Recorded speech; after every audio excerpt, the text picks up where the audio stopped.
Hey, it's your friend here, Akash, and today I'm here to share with you the exact way how you can handle the number one objection like a pro when it comes to cold calling. Look, it doesn't matter what we sell, alright? The moment we cold call someone over the phone to pitch our product or services, majority of the time we get the same answer.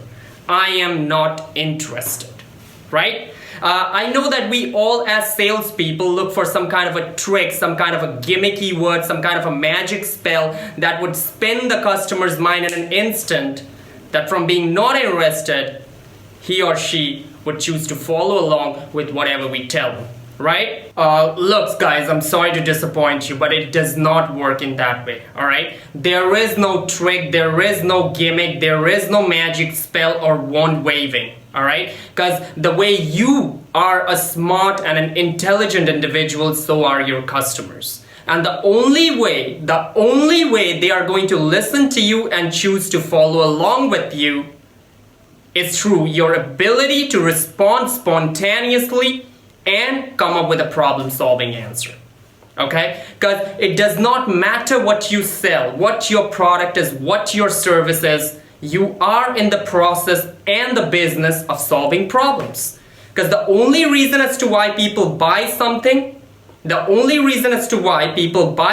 is because they hope and they feel that it'll solve their problems. So when it comes to not interested, is it I'm not interested and then they directly hang up, or I'm not interested but they're still on the phone with you? Why would someone who's not interested stay on the phone with you and not hang up? Maybe because they're nice and polite people and they just don't want to hang up on your face. Or maybe there are chances that they are trying to put up a test for your skills and for your abilities. It's like, I'm not interested, but I don't know. I can be. Right? So the key to go ahead and handle this situation is to be quick, is to be spontaneous, come up with a problem-solving answer, and not worry about the customer's interest level, but to choose to keep your interest level always high enough towards the customer.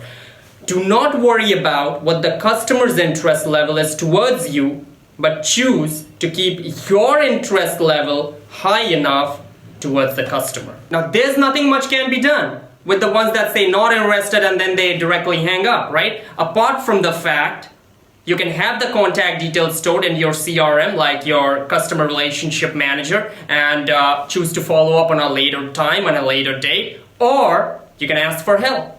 How about you have a manager or a senior executive, call them right now and ask them about their previous calls experience. I have done it plenty of times by changing my own voice.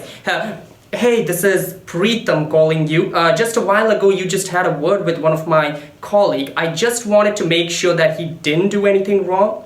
No, we're just not interested. But they're not hanging up this time. You see what happened? By you staying quick, spontaneous with your decision-making ability and keeping your interest level up and high towards the customer, there might be a chance where they become interested in you. You also need to understand that I'm not interested is more of a complaint than it's an objection. Okay? They might not just admit it straight away to you, but that's what it is. I'm not interested because I don't know who you are. I'm not interested because I don't know what you're offering. I'm not interested because I don't know if I can trust you and if you're legit. I'm not interested because I'm not sure if you can solve my problems. I'm not interested because I don't think that I have a problem that needs to be solved. Okay? And the best way how you can go ahead and handle a complaint is not by coming up with a bigger complaint, but just to acknowledge and agree with the buyer. Always, always, always agree with the buyer. I understand. I'm with you. I already know that. You're absolutely right in your shoes. I would have thought and done the same thing if I would have been in your position. Right? So the next time when someone tells you, I'm not interested, over the phone, on a cold call, this is how you handle it. I already know that you're not interested because you don't have any information about me to be interested in. And I would have said and I would have thought in the same way like you just did right now. Because the truth is, if you would have been interested, you would have called me rather than me calling you. Now the reason as to why I'm calling you today is because you're with XYZ Telecom, you've got 5 lines with them, and you pay £120 for each one of your lines on a monthly basis. I'm calling you today because I'm here to save you £20 on each one of your lines. That makes it £100 a month and £1,200 a year without making any physical changes whatsoever. That is £1,200 a year without making any physical changes whatsoever. Now, even if half of what I just told you is true, would you make the time to discuss it with me for just a few minutes? Now, that's how you handle someone who's not interested. Your customer's interest level is 0, okay? You need to keep your interest level at the highest possible points, and then you need to back it up with proper solution, attitude, confidence, and voice tonality.